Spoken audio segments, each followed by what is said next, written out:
সিমদা। হ্যাঁ হ্যাঁ, বলো বলো ও বলো। আসো, মা খেয়ে গো, নাও। জামাই আদর হচ্ছে আজকে।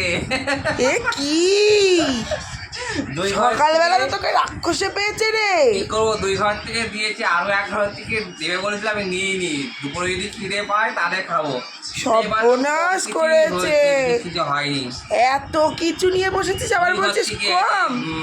মেজে বৌদি ঘর থেকে দিয়েছে বোঁদে, মিষ্টি আর সুজি আর এই যে কাবলি ছোলা।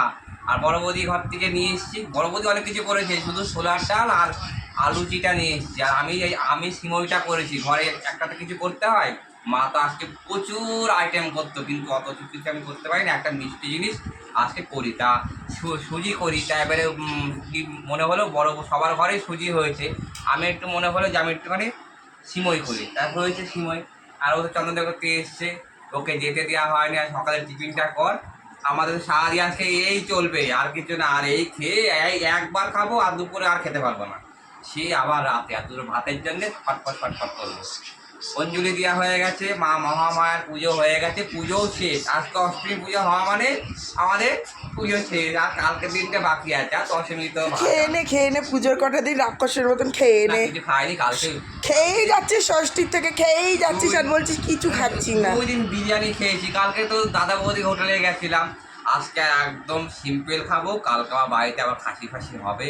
আবার আবার দশমীর দিন আমার ফ্রিজে গুটিক মাংস পড়ে রয়েছে, সেগুলো করা হয়নি। এখন লিমিটে খাবো, নয়তো কিন্তু আজ যা গরম পড়ছে। রাতে তো কালকে হোল নাইট মানে ঠাকুর দেখে এসেছি। আর এসে 2-3 ঘন্টা মানে ঘুমিয়েছি। আর এরা তো আজ যে ক্যামেরা করছে, এরা তো মানে কি বলবো, আমি ডেকে ডেকে 11:30 না 11:30 উঠালাম। একটুও ঘুম হয়নি, প্রচুর গরম ছিল। যাই হোক, এখন একটু খাওয়াটা হচ্ছে। আর সবার বাড়িতেই তো আজকে এই সব হয়, এই লুচি ফুচি।